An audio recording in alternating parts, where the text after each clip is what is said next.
जनता ने यह दिखा दिया कि लोकतंत्र किसी एक व्यक्ति के बाप की जागीर नहीं है। दोस्तों, न्यूयॉर्क सिटी में हाल ही में एक बड़ा राजनीतिक संदेश दुनिया को मिला जब भारतीय मूल के जोहरान ममदानी ने मेयर का चुनाव जीतकर इतिहास रच दिया। जोहरान ममदानी एक प्रवासी परिवार से आने वाले युवा नेता हैं जो सामाजिक समानता, प्रवासियों के अधिकारों की आवाज उठाते रहे हैं।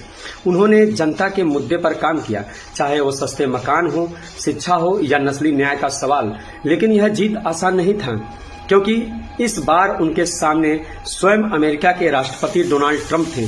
ट्रंप ने खुलेआम धमकी दी थी, अगर ममदानी चुनाव जीत गए तो न्यूयॉर्क सिटी की फंडिंग रोक दी जाएगी। ट्रंप का यह रवैया साफ था, जो उनकी लाइन पर नहीं चलेगा वह विरोध और सरकार के अत्याचार और निरंकुशता का सामना करेगा। लेकिन ट्रंप शायद भूल गए कि सत्ता का आधार धमकी नहीं, जनता का भरोसा होता है। जनता ने यह दिखा दिया कि लोकतंत्र किसी एक व्यक्ति के बाप की जागीर नहीं है। न्यूयॉर्क में इस बार पिछले 50 सालों का सबसे ज्यादा मतदान हुआ। लोगों ने जाति, धर्म, मूल नहीं देखा। उन्होंने देखा कि कौन इंसाफ और न्याय की बात कर रहा है, और नतीजा यह हुआ कि जोहरान ममदानी ने ट्रंप की सारी धमकियों के बावजूद शानदार जीत दर्ज की।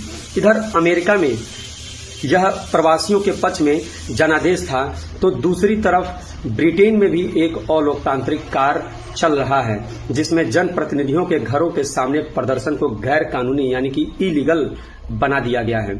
और इसी तरह भारत में भी एक वाकया देखने को मिला कि दिल्ली पुलिस ने सुप्रीम कोर्ट में कहा कि जो सरकार बदलने की बात करेगा वह अपराधी है।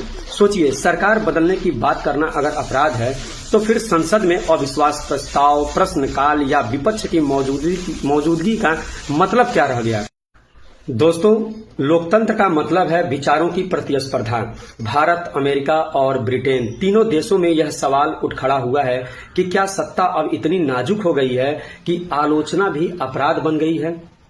दोस्तों, यहाँ ध्यान देने योग्य है, जोहरान ममदानी की यह जीत सिर्फ एक चुनावी जीत नहीं है। यह उस सोच की जीत है जो यह मानती है कि लोकतंत्र सबसे ताकतवर तब होता है जब आम लोग बिना डर के बोल सकें, चाहे कोई कितना भी शक्तिशाली क्यों ना हो।